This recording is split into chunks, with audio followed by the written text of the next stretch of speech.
Setelah saudara tanda tangani berita acara penyerahan jenazah dan sebagainya, kapan akhirnya bapak sekeluarga mengetahui bahwa apakah masih ada luka-luka lain selain yang tadi saudara jelaskan pada tubuh anak saudara?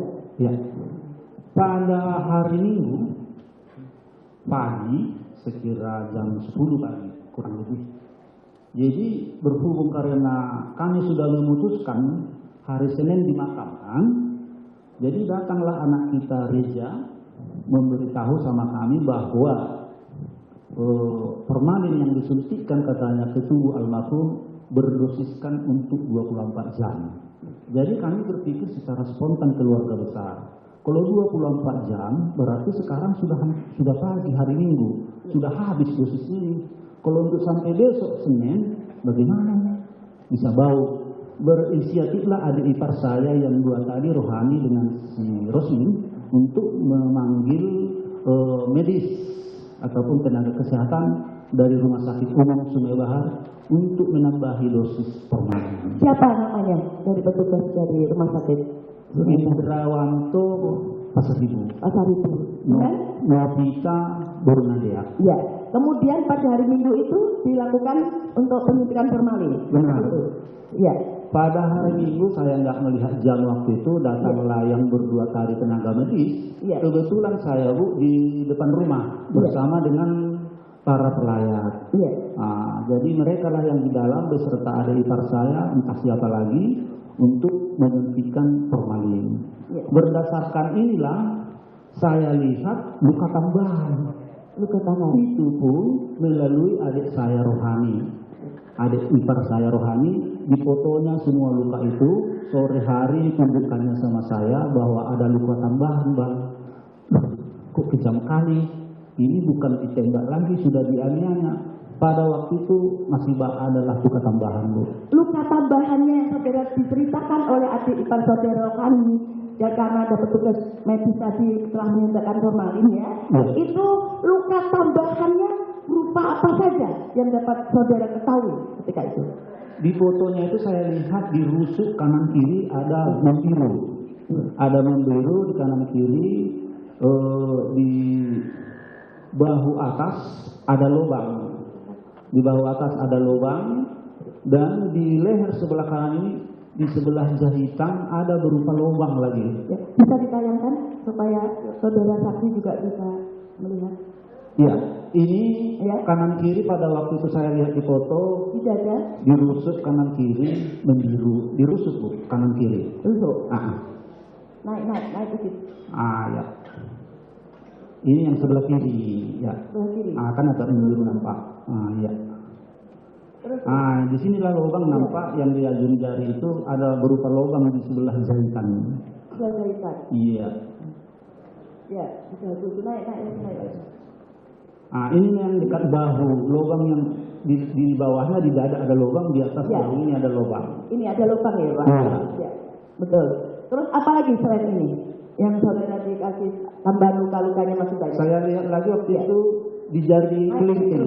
Jari kelingking itu masih di bahu ini. Iya, masih di bahu. Jari kelingking dan jari manis kiri. Ya. Ini di kaki kanan. Di kaki kanan. Ada berupa sayatan. Ada berupa sayatan. Iya. Iya. Terus lanjut. Ya. Lanjut. Kaki. Lanjut. Bukan cukup. Di jari kelingking ada tuh. Ya. Jari kelingking. Ya, hampir putus. Itu ditahan kulit kalau nggak putus. Hampir putus. Ya. Setelah saudara saksi mengetahui adanya luka-luka tajam tambahan seperti itu, kemudian apa yang saudara pikirkan saat itu dan kemudian apa yang saudara lakukan ketika itu? Yang saya pikirkan pada saat itu bu, saya tidak yakin lagi bahwa ini ya hanya tembak menembak, ya disiksa ini begitu melihat lukanya. Iya. Tapi saya mau ngadu kemana? Iya. Saya mau ngadu kemana? Keadaan anak saya udah begini. Banyak orang memang bertanya, Pak Utabarat, apakah tidak mengusut tuntas kasus ini? Apa kasus ini melihat luka-lukanya ini tidak benar? memang benar, tapi bagaimana kemampuan saya terbatas. Ya, gitu ya.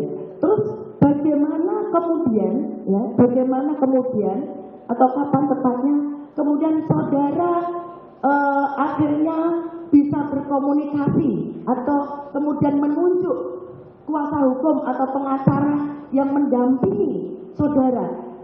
Ya, terima kasih. Ya. Sesudah penguburan, Bu, memang ada seorang wartawan. Ya. Hanya menanyakan masalah kasus ini. Pak Samuel Huta Barat, apa tidak mengusut kasus ini? Ya. Seperti saya utarakan tadi, saya ini Pak, lihat kami. Saya sudah begini berumur, kami masih tinggal di perumahan Gugu, belum bisa bikin rumah demi anak-anak, termasuk anak saya Joshua yang kami perjuangkan bisa jadi begini. Jadi bagaimana ini Pak? Jadi spontan saya membilang dengan tenang, Dek, saya yakin menurut agama saya, kalau Tuhan sudah bekerja, tidak ada yang mampu untuk menghalanginya. Siapapun dia, apapun dia, apapun pangkatnya, saya yakin, saya bilang pada saat itu, tempo 2 hari Tuhan kirim itu Pak Komarudin Simanjuntak. Tanpa saya, itu tidak saya kenal dari awalnya. Saya imani itu Tuhan mengirim Pak Komarudin melalui kami video callan. Pertama saya tidak mau menandatangani, saya lihat kemampuan saya. Kebetulan Pak Komarudin satu marga dengan istri saya, artinya hula-hula saya. Itulah yang dikirim Tuhan untuk menolong kami, makanya terungkap. Di doa saya itu memang dijawab Tuhan. Siapapun dia, apapun pangkat dia, saya tidak takut, Tuhan akan bekerja di dalamnya. Begitu ya Pak? Iya. Saudara menghubungi